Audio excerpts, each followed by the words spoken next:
بادکش غیر ہیں گلشن میں لبے جو بیٹھے، سنتے ہیں جام بکف نغمہ کوکو بیٹھے، دور ہنگامہ گلزار سے یکسو بیٹھے، تیرے دیوانے بھی ہیں منتظر ہو بیٹھے، اپنے پروانوں کو پھر ذوق خود افروزی دے، برق دیرینہ کو فرمان جگر سوزی دے۔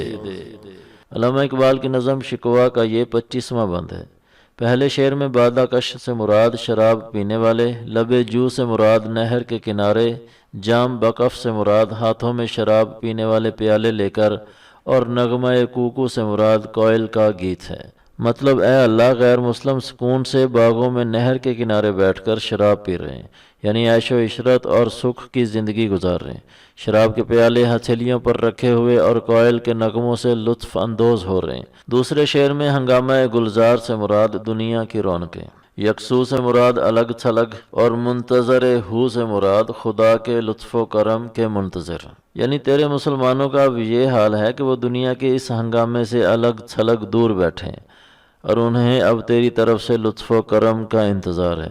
تیسرے شعر میں ذوق خود افروزی سے مراد خود کو جلانے کا شوق، برق دیرینہ سے مراد پرانی بجلی یعنی وہی ایمانی طاقت، اور فرمان جگر سوزی سے مراد جگر جلانے کا حکم یعنی عشق میں مبتلا کرنے کا حکم۔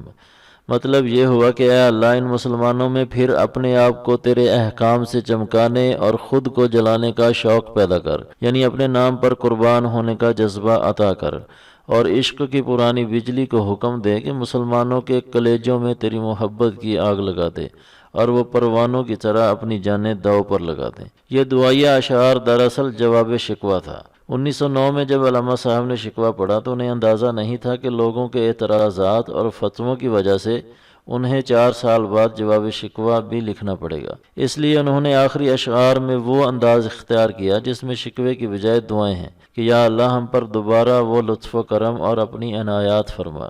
امید ہے کہ اس بند کا تلفظ، مشکل الفاظ کے معنی اور تشریح کے بعد اس کا مدعا اور مقصود بھی آپ کی سمجھ میں آ گیا ہوگا۔ علامہ صاحب کی مکمل شاعری کو اسی طرح سمجھنے کے لیے ہمارا چینل سبسکرائب کریں اور دوستوں کے ساتھ ہماری ویڈیوز کو شیئر کریں۔ اگلے بند تک کے لیے ہمیں اجازت دیں۔ والسلام علیکم ورحمۃ اللہ وبرکاتہ۔